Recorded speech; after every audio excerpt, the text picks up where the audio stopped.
Hello, everyone. It's Matthew Unger with iComply Investor Services here. I'm just on the line with Alex Blair from Hosho. Alex, are you there? Yep. Morning, everyone. Perfect. So thank you for everyone for coming in. I think there's been a lot of interesting stuff in the news recently around security and cybersecurity in the blockchain space. A lot of issues around we need better standards.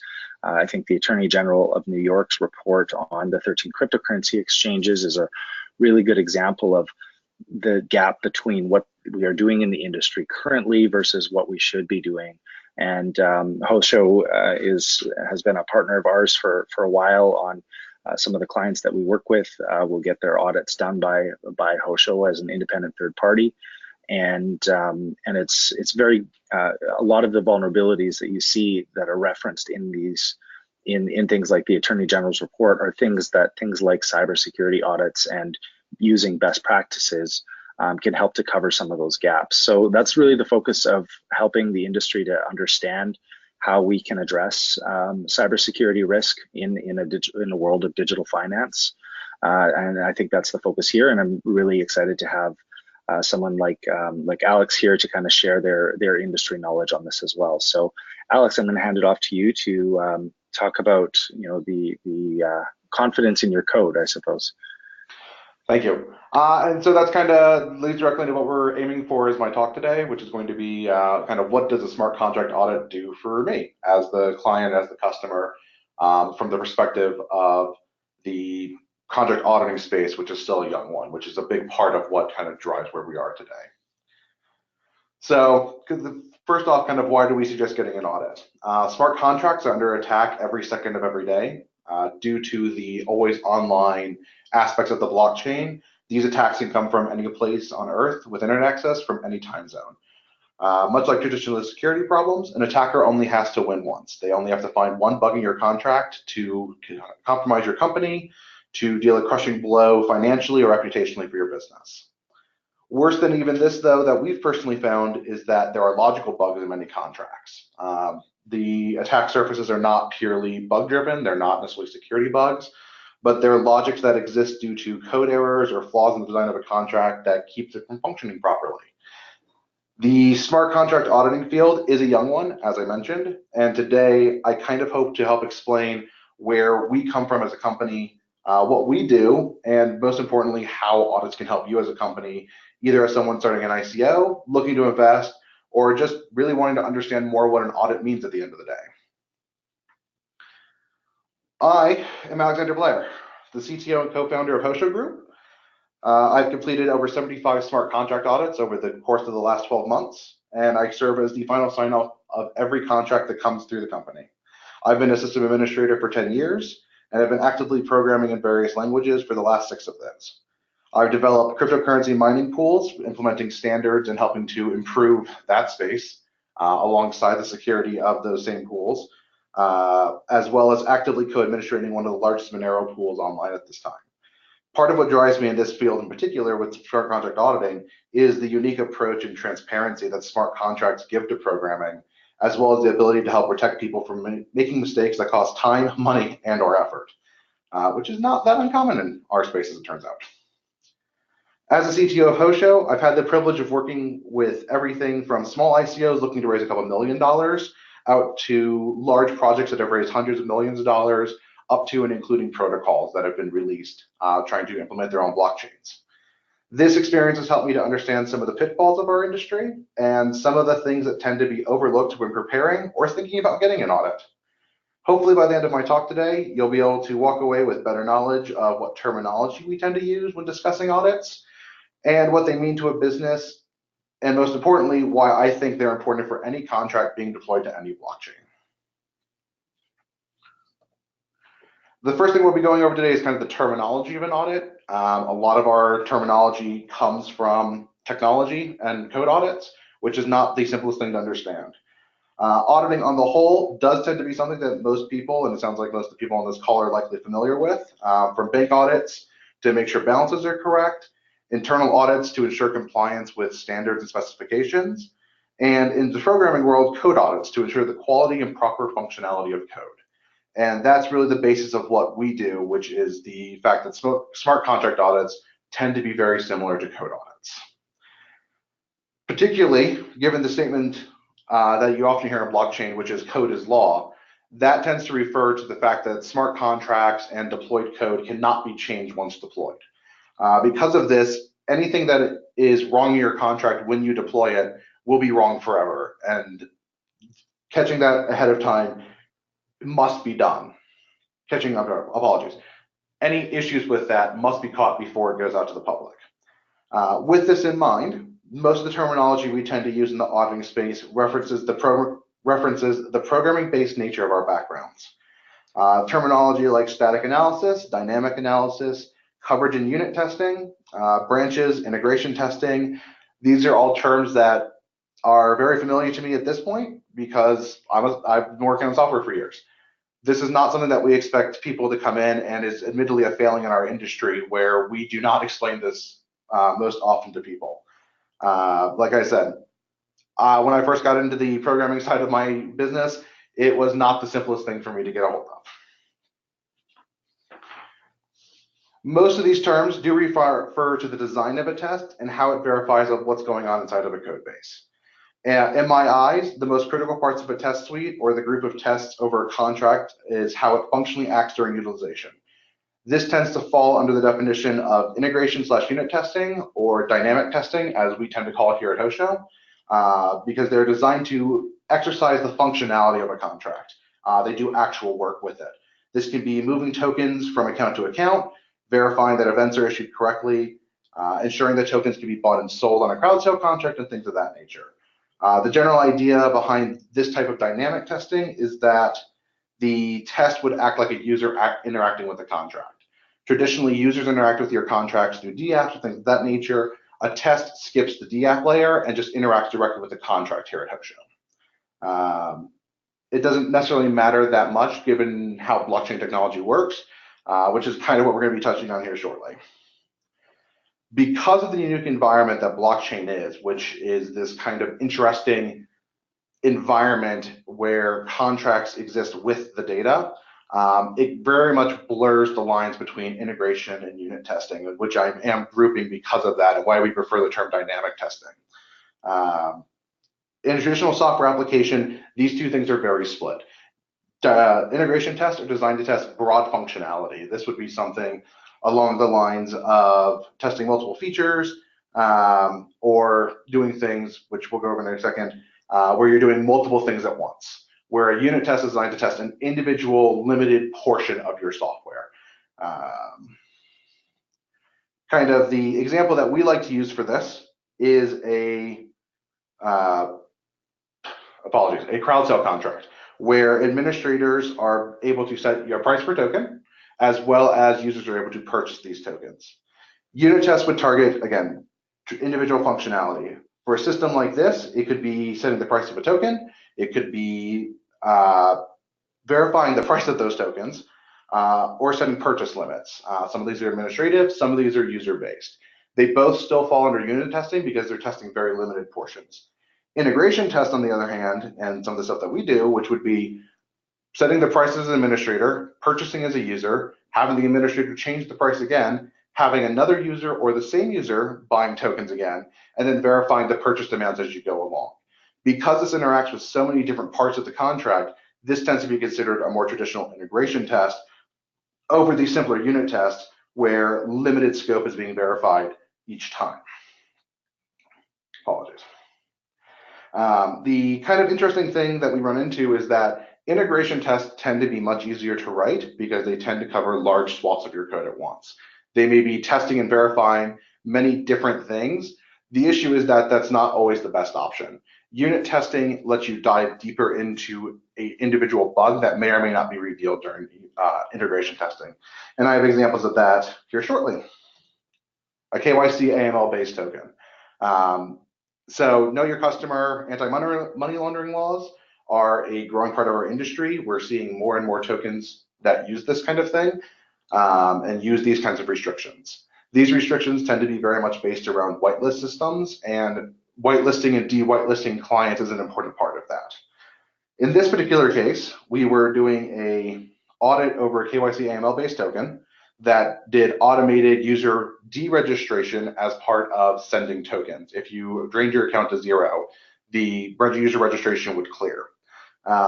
During this testing procedure, we had performed a complex integration test that did token issuance, transfers, account locking, and account unlocking. During the execution of this test, one of our auditors noted an issue with this. When we started looking into it, we noted that there was a particular case where the contract was deregistering a user before their tokens were drained. In this contract, you were only allowed to be deregistered when you had no tokens left. The user had approximately half of their tokens left still. They were being deregistered. The side effect was that if they were attempted to receive tokens later, even though they already had tokens, they were not able to. This was outside of the logical definition of the contract and became an issue for them very rapidly when under testing. We also determined that the user was not being cleared of their registration when they had zero tokens, leaving them registered incorrectly. This had originally passed in unit testing. The reason being is that the exercising of the individual pieces was working correctly. However, when working in the larger integration suite, we caught this particular issue because of some of the external changes. When we brought those back down to individual units, we were able to write failing tests. We were able to go through, break it down, and then provide exact pinpoint of what was causing the error to the client. Those are some of the kind of convenient things about this more dynamic testing, and one reason that we rely very heavily on it in comparison to static testing. With static testing or static analysis, these tend to be based around following rules, guidelines, and following standards. Static testing is great for detecting errors that you have seen or have occurred in the past. Some of the great ones and the most common ones tend to be integer overflows and underflows, infinite loops, particularly with Ethereum gas usage on very complex contracts. Static analysis is really great at these types of things. The reason being is that static analysis code is not usually run under the context of the virtual machine. With Ethereum and EVM and things like that, there is the virtual machine, which is where your code lives on the blockchain, but you can also perform traditional static analysis on analyzing it for things that you know are problems, like integer overflows and underflows. The main issue that we tend to have with it is that static analysis can't predict new errors. It's really good at detecting things that you have seen and you have written code for in the past, but it's not fantastic at detecting things that occur outside of those ranges. The only way to really detect those is either by having programming experience where you can look at the code and be, hey, there's a problem, or by writing unit tests and static and dynamic analysis where you really get to rely on the coding knowledge and understanding what your code is supposed to do. For us, we do some static analysis as well as dynamic analysis on every contract. We don't consider either to be perfect, and so we'd like to do both. Static analysis is much less time investment, but still catches things that dynamic analysis is just bad at. Integer overflows and underflows, dynamic analysis tends to be very bad at because it tends to require a lot of time, or it tends to require very large integers in Ethereum's case. Because of this, we do a two-pass system. We do a first pass static analysis, relying on our developers' experience. The second pass is with tooling. Then we perform manual review of all the tooling information. As well, we'll do a manual review for logic verification. If you've ever worked with us in the past, you may have heard that we do white paper analysis and things of that nature. We look at these to provide information about what the contract should be doing. That type of work is what we consider static analysis because it's aimed to catch things like integer overflow, integer underflow, gas-related things, as well as things like token issuance variance. If your contract is supposed to release 1 billion tokens and releases 10 billion, that's the kind of stuff that we'll catch in static analysis as we go through and work on it. We'll then convert these issues to unit tests that can be provided to the client, and so they have a baseline to work off of and get it corrected. Kind of after this is what goes into our audit reports. Once all the work is done and all the testing is done and the reports are in someone's hands, they can be cryptic, to say the very least. Coverage is a very broad term. Kind of here, it's going to help break it down a little bit. Coverage describes the amount of code covered under unit integration testing and provides a general rule of thumb for how much code is under test. There are almost invariably portions of code that cannot be covered in these types of reports, often for future functionality that's being pre-designed that doesn't have a target or something to work off of, or things that should never happen. The most common ones that we see are contracts that are never designed to receive funds, but have escapes for funds just in case there's a bug somewhere in Ethereum itself. Branches are kind of an interesting one. They're what we would consider to be decisions in code bases. If you look at the code themselves, they're considered to be flow control. And so these are things like if, require, assert, and similar statements that affect the logic of your contract. Contracts are not just these state systems. They can think, they can create changes, and they can move throughout their code base. And that's what branches do essentially. These tend to be very critical because they tend to be reverts and requires, which are your sanity checks and contracts.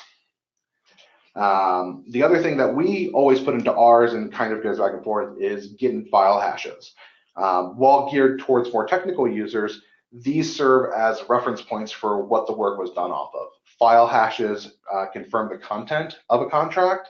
Git hashes provide a reference to the source code location where we received it from, and really what code was reviewed. Beyond that, that's kind of on the technical and descriptive side. With that information in mind, the structure of audit is probably going to be a little bit more friendly, but they also work a little strangely. Functionally, an audit report is a testing report from a technical team and from a technical standpoint. As such, they tends to contain a lot of technical information, issues and bugs, along with severities and descriptions. This is designed to kind of guide you through what have we found and how dangerous we consider the issue to be. Keep in mind that because these tend to be a lot of logic bugs, they're not necessarily security holes, but they tend to be non-conformation with what your contract is designed to do, or more importantly, non-conformation with standards. We tend to provide a high-level contract overview. This is designed to provide information to your end user about what your contracts do and what they are. For a lot of our clients, of course, it's hey, this is a token and token issuance platform. But there's also things like gambling platforms where we provide short descriptions of the games and things of that nature, coming purely from the technical sense and from the code review versus from what the client says it's supposed to be able to do. We also very much highlight things like God mode, so-called God mode or administrative override functions. These are functions where the administrator of the contracts can do things to users. These are administrative token moves, where you can move tokens on a user's account or freeze a user's account to keep them from moving tokens. These are normally used for things like hijacked accounts or stolen accounts to keep funds from moving illicitly. However, they are technically still administrative override functions, and so we do highlight them. Part of our process is to highlight them during our initial review and then have the client provide us information about compensating controls or why they exist, and then we will rate that into our audit, our final audit reports. The final one is delegate call and other high-risk functions. When we see these, we'd like to bring them up. The reason being is that if you remember Parity, the Parity multi-signature wallet, where they used a delegate call function, and the contract they called got self-destructed separately, shutting down those wallets. Delegate call, because of its unique space within the EVM, causes us to be like, hey, this is something to be concerned about, and you should be at least aware of as part of your audit.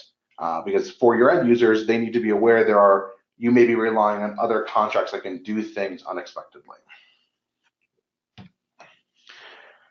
Why should you get an audit? We've gone over some of the technical side and technical terminology, and now it's kind of more of the why do we suggest people get audits? One of the big drivers that we've received recently is an increase of exchanges looking to have audits completed on tokens they're willing to trade. they want to make sure that that normally ERC20 tokens follow standards, so they work with their environment and don't require a lot of extra programming on their side, and that they meet these standards successfully. Beyond that, they're also looking for those God mode administrative functions. They're looking for the kind of, hey, this could potentially mess with our systems, and so we want to make sure it is or isn't there, or if it's there, we want to know why it's there. Beyond that, we're seeing more groups requiring functionality verifications, as we're seeing the adoption of larger contracts that now are taking advantage of the blockchain for more than just fundraising. Of course, the first wave that we saw was ICOs and crowd sales. Now, as I mentioned earlier, we're starting to see gambling contracts, we're starting to see data storage contracts, we're starting to see things that are traditionally database driven and ledger driven moving towards the blockchain, which requires more and more functionality verification. As well, with the growing number of standards in Ethereum, if you watch the EIP Ethereum improvement proposals or the Ethereum request for comments, I believe there's now 7 or 8 different token standards coming out for different purposes, including regulatory. Including regulated tokens. And so we're starting to work more closely with these groups to verify compliance with these standards for integration. Third-party integrations are a huge part of every contract that we've found so far.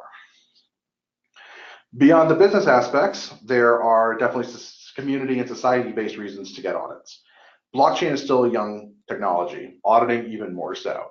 As such, we need to start building trust into these systems.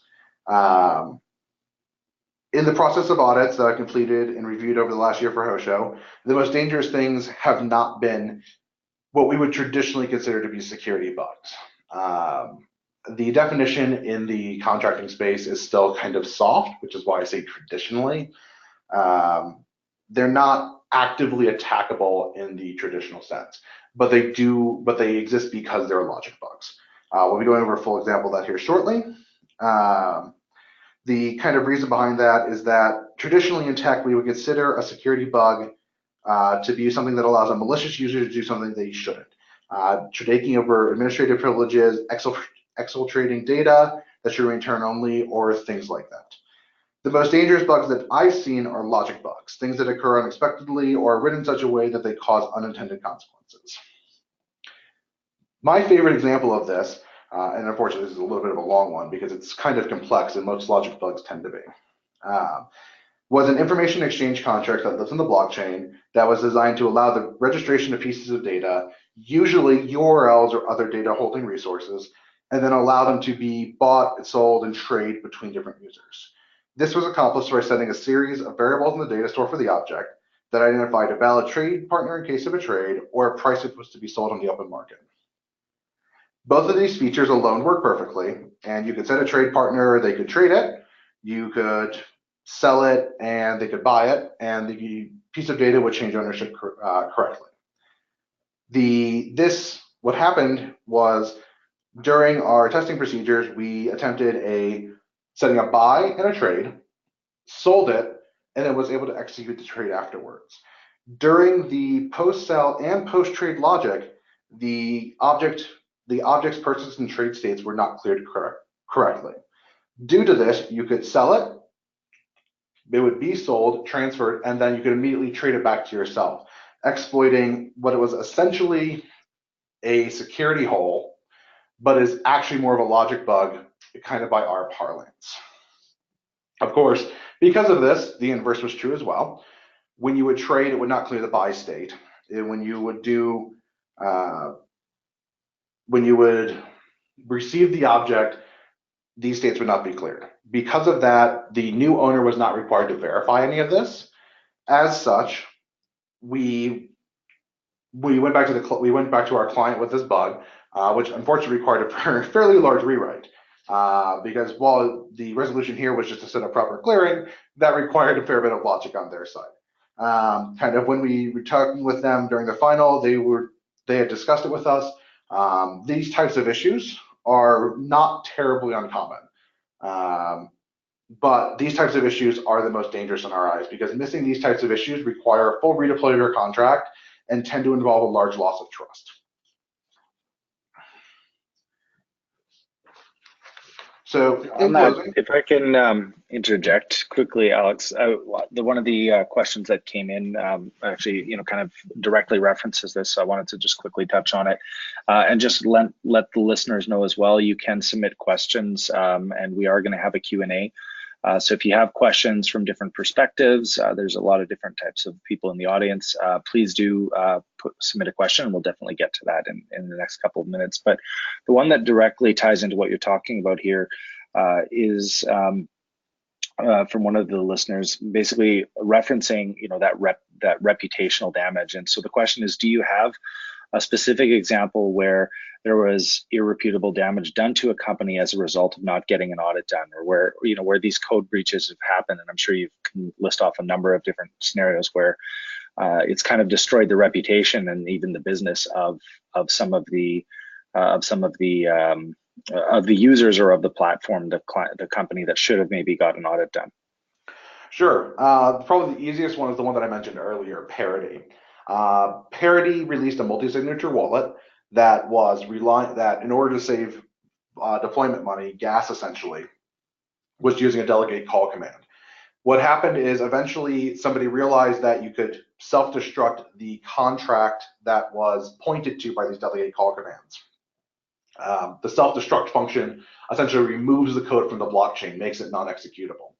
When that happened, all the wallets that were using Parity, who had may or may not have gone through an audit, unfortunately I don't know off the top of my head, but they had deployed this, they went through. When that contract self-destructed, it locked up about $220 million worth of Ethereum and various tokens across the world. And instantly, Parity no longer provides a multi-signature wallet because there's no longer the reputational trust in handling that level of funds in that code because of that. That was kind of one of the triggers, much like the DAO, if you've been around for Ethereum for a long time, where these companies have deployed these contracts, audited or not, and they take these large hits to the reputation when something like that happens. The DAO, of course, was bad enough that Ethereum itself stepped in to correct it and created two separate blockchains from that. So it's one of those things where, yes, we have the examples in our space. However, you can also point to examples outside of the blockchain space with more traditional tech companies where they have or may not have gone under audits, but have had huge reputational losses from code making mistakes. Definitely appreciate that, and we'll let you jump back to your conversation. And I've got a couple more questions coming in, but we'll save those until we wrap up here. And just for those who are listening, we are doing a recording, and Hosho as well as iComply will have it available at some point down the road. For iComply's side, I don't know about Hosho, but for iComply's side, we are kind of building out a knowledge base of these that we are going to be releasing this quarter. So we're happy to send you all an update when that's available and to be able to access these files. But I'll let you jump back into the presentation. Sounds good. We're almost done. Kind of in closing, everyone who works with smart contracts, as developers, users, or companies looking to use them, we're standing on a precipice of a world-changing technology. We can look back at many older technologies and point out their failings and where things went wrong. I'm here today to help push the notion forward that audits of smart contracts are as critical to avoid the failings that have affected technologies in the past, and that we've fought so hard to learn. And as such, we need to learn from that history and not discard the knowledge and skill that has driven these more secure technologies forwards. This can include audits, reviews, testing, and honestly, just understanding what the code is supposed to do. With this in mind, this will only ensure that when we look back at these contracts in a couple of years, we will not have repeated the same mistakes that have fallen past technologies time and time again. Really, it's a function that audits now help to ensure that our future is bright, and that will continue to change the world in the way that we all kind of hope to. With that, that's kind of my spiel. Hosho, we help define blockchain security. Awesome, thank you so much. And I'm going to invite in two more people on the panel to answer Q&As around cybersecurity from a couple different perspectives. So we have Q or Kayum, one of our iComply co-founders, who is our Chief Data Officer and works a lot in the personal information and personal information protection, as well as the compliance around that at our company and with a lot of the companies that we deal with. So has a lot of experience there. And then our CTO, Masiar, is also on the call and has quite a bit of experience in the cybersecurity framework and dealing with cloud platforms and cloud technology. And so those are two of the other people that we have joining the panel as well. So please do submit your questions for everyone in the audience, and then we'll go through those and we can kind of pass that around to the panelists. So the first question I have here is for you directly, Alex, and maybe quickly before we jump into the question, Matt Masiar and Q, can you guys are you guys able to speak on the panel here? Can you hear you? Yeah, I hear you fine. Can you guys hear me? Yep. Definitely. Great. Yeah. I think it's loud and clear. Okay, Q's you're pretty broken up. Just so you know, I think it's maybe your cell connectivity, but if you can fix that before we jump in. But Alex, the first question is directly for you. Is specifically with Hosho, what sort of turnaround time do you see for a typical audit? Can you do it at scale? So that kind of gets into one of the fun things we have discussed internally all the time, which is what is a standard audit? Kind of down those lines, the vast majority of our clientele tend to fall into what we define as three groups. They have the first group tends to be kind of new starting ICOs that are just looking to release tokens and maybe have a very simple crowd sale. The second group tends to be more complex crowd sales, could be tranche and time-based, things of that nature. And the third is more generally custom work. The first two groups, we've kind of compressed into a 1 week core audit, which is where we take your code, we do our initial audit, and we call it our initial audit phase, unsurprisingly, followed by a remediation period for clients to make any changes required, and then a 2 to 3 day re-auditing period, where we go back through and we review your code and any changes. We call that the remediation window. We call the first one the remediation window and the remediation period. We do allow unlimited remediations on our audits, which allows you to keep making changes within the scope of errors. We don't really accept code changes after that point, but we will accept error changes and things of that nature. On the longer end, we've had most of our contracts fall to within a two-week main audit, a week-long remediation, and then a week-long review from our side to kind of review to make sure the testing isn't broken. For particularly large contracts, we do ask for additional time. Our largest engagement so far for a contract has been a 3 week, 1 week, 2 week period, and that was for a very large gambling contract with quite a bit of complex integration with itself. So it does vary some. Our sales team is fully trained on giving you guys that information if needed, but there's not really a standard audit. As for the scaling question, that gambling contract was about 3,500 lines of solidity altogether, spread across about 45 different contracts. So we can do very large audits relatively quickly. That's amazing. That's a huge amount of DAP layers. Q, maybe you've a lot of the issuers and then the platforms that we deal with. We've often had conversations around cybersecurity. What are some of the turnaround times that you see people needing to kind of plan for these implementations? Yeah, and can you guys hear me okay? Yeah, it's better. Thank you. Perfect. So yeah, a lot of times people come in and they're expecting to have everything done ASAP. But as we talk with partners like Hosho and as we go through, it's really important to set expectations and also the importance of an audit, as you guys just mentioned.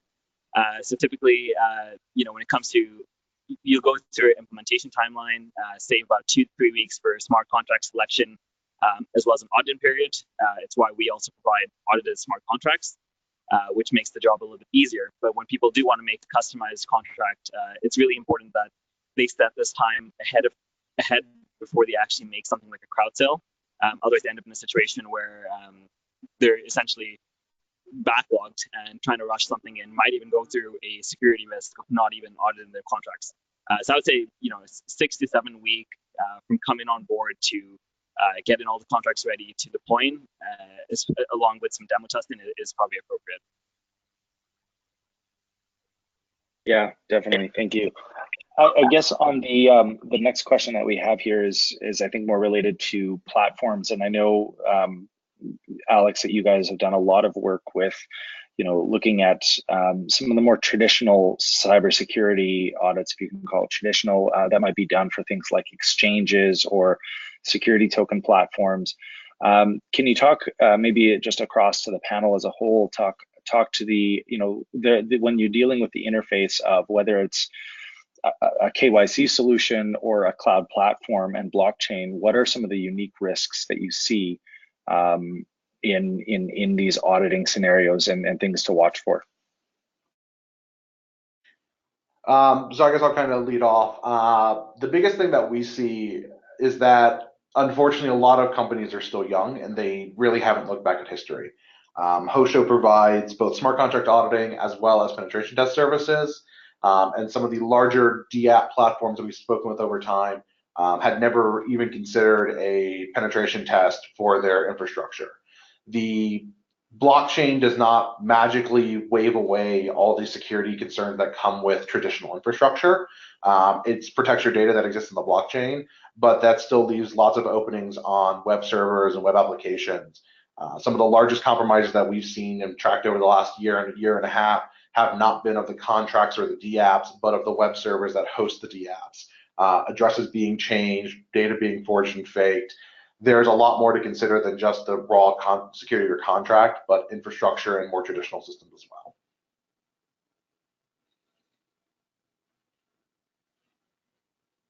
Awesome. And Matt, are you on there? Would you be able to kind of, from some of your own work, even on our platform, some of the things that we've had to experience? Yeah, I was going to echo exactly the same sentiment, right? I mean, you've got that fundamental interaction between traditional applications and your DApp layer, and there's data integrity. That's one thing.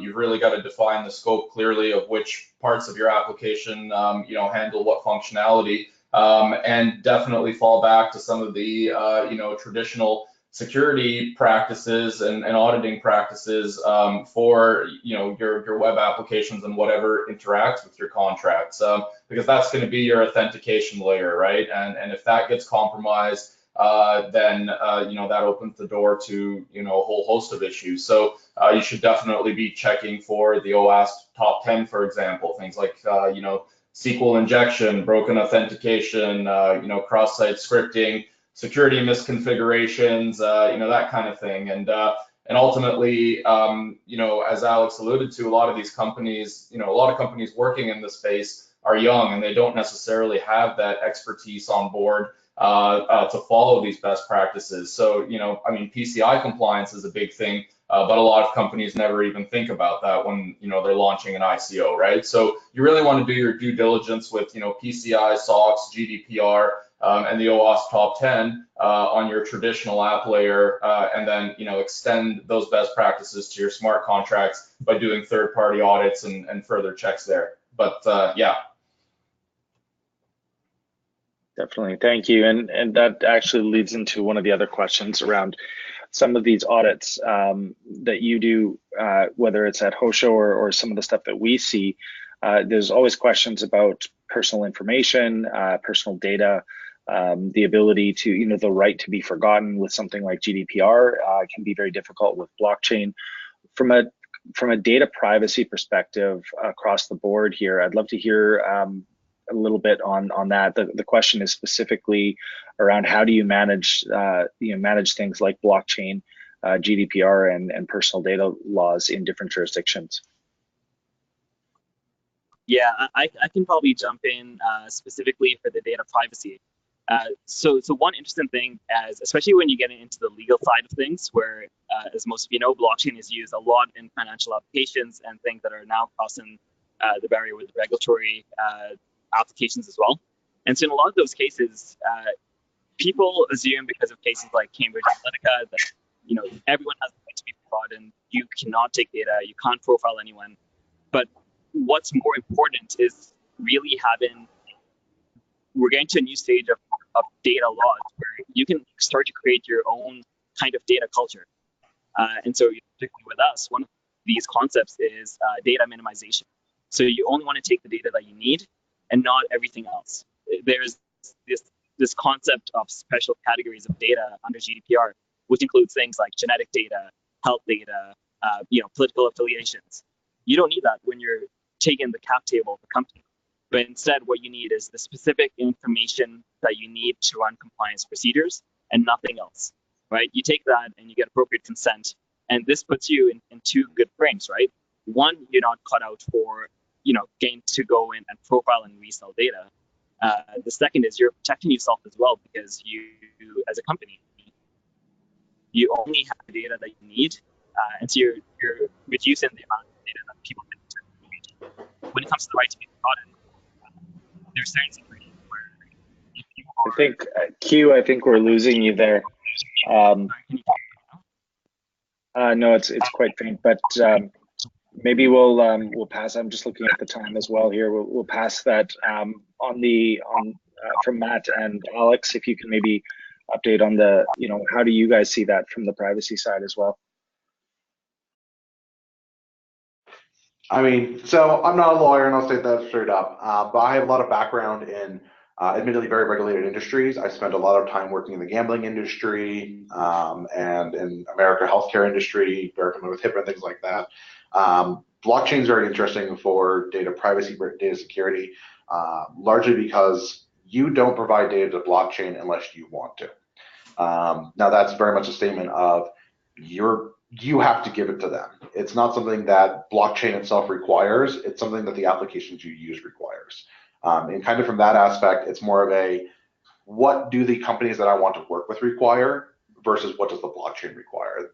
You don't have to use DApps to interact with blockchains by and large. There are some that you definitely do, but most DApps are, and the ones that we really focus on here, are driven by smart contracts. And so you can work with the blockchain directly and bypass a lot of information sharing that may be required by a DApp. So in my opinion, blockchain helps bypass a lot of that by allowing you to bypass the requirement to give data in many cases.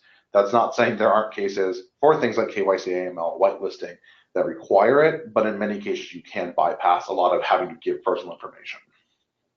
Definitely, and there's a lot that in that, even with our platform where it is KYC AML related, there's a lot of data that we don't need when there's just certain attributes that are actually needed, and we don't necessarily need to create as many honeypots as we've seen in traditional financial services with the way data is stored in multiple legacy systems. There's a lot more vulnerabilities and a lot more attacks than if you're able to append risk attributes to blockchain addresses rather than necessarily having to put personal information on blockchain as an example. One last question that's come in here, then I think we'll have to wrap it up, was what are some of the common tools that people can use for a smart contract audit or to prepare for an audit? So and Matt, if you want to cut in here, feel free. From our side, the most traditional one is kind of Truffle. If you've worked kind of with smart contracts and smart contract development environment, Truffle is kind of the current industry standard of, hey, we write tests, we do testing. Because a lot of what we find with smart contracts is that clients will either write tests or not, in a lot of cases they won't write tests, or they'll write tests that they haven't actually run and verified work. So we tend to throw them out. We've actually soft released our new testing platform actually called MetaSuite. We wrote it in-house, C# based, and that's kind of where we're moving all of our testing to, because we wanted something a little bit more powerful, a little bit more usable. That very large gambling contract I spoke about was actually part of the genesis for that, because Truffle takes a very long time to run on these very large contracts. Beyond that, static analysis tools are very easy to use. There's a lot of them out there. Mithril is one of the more powerful ones at the moment, and we actually use that internally. I'd have to check on what else our team is updating with, because I don't do that many audits anymore than reviewing them. But that's what happens. The tooling space is changing very rapidly, though. We're moving away from the kind of very simple tooling that was available even a year ago to more and more complex tooling. Mithril was a large step forward, and companies like Consensus and Trail of Bits and Hosho are all helping to drive forward the testing and auditing, so that way when you hit the auditing stage, you don't get a lot of like, oh, hey, this was unexpected. The other biggest thing I can say is not even tooling. It's being able to verify that your contract does what it says it's supposed to do. Make sure that your white paper matches what your contract does. If you're selling 1,000 tokens for an Ethereum, just make sure your token sells 1,000 tokens for an Ethereum. It's a lot of that just kind of basic validation that we don't see clients doing. That's really good. Matt, any thoughts on your side? Yeah, I mean, again, specifically with respect to smart contracts, I mean, I think Alex, mentioned the core tools that you can sort of do in-house. I always advocate unit testing, both on your contracts and in your interaction layer with your, traditional web app or whatever it may be. So yeah, just make sure that you're really diligent on unit testing, and then and at the end of the day, once you get to a certain point, I also advocate, hiring third parties. White hat hackers, for example, are a great idea. Somebody that can go in and see if they can, compromise your app and mess with it a little bit before, it gets out into the wild and it's too late. So yeah, it's just sort of, the standard due diligence applies to smart contracts and your traditional app layer. Excellent. And Q, anything from your side?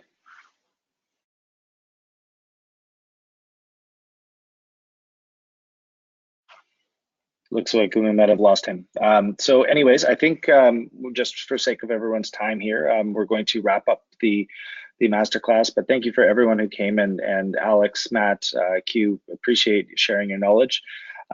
There probably will be some follow-up questions that come through the panel. So if you do want to submit a question, you can go ahead and do that right away, or respond to the email, and we can direct you to Alex or Q or Matt as needed for those types of questions.